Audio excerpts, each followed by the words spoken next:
ராஜகுமாரி திரைப்படத்தின் படப்பிடிப்பு தாமதமாகவே நடந்ததால் 18 மாதங்கள் நீண்டுள்ளது. இதனிடையே தனக்கு பேசிய சம்பளத்தை ஏற்கனவே முழுவதுமாக வாங்கி செலவழித்துவிட்ட எம்ஜிஆர் அடுத்த படப்பிடிப்பின் போது தங்குவதற்கும் சாப்பிடுவதற்கும் என்ன செய்வது என்று தெரியாமல் படத்தின் பாதியிலேயே கோவையிலிருந்து சென்னை திரும்பிவிடலாம் என்று யோசித்த எம்ஜிஆர் அதற்காக முயற்சி செய்துள்ளார்.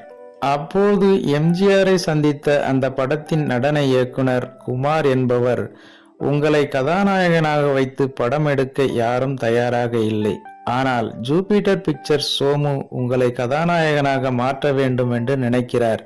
அதனால் அவர் விருப்பத்தின்படி ராஜகுமாரி படத்தில் நடித்து முடிக்காமல் நீங்கள் இந்த ஸ்டுடியோவில் இருந்து வெளியில் செல்லக்கூடாது என்று கூறி எம்ஜிஆரிடம் 1800 ரூபாய் பணம் கொடுத்துள்ளார்.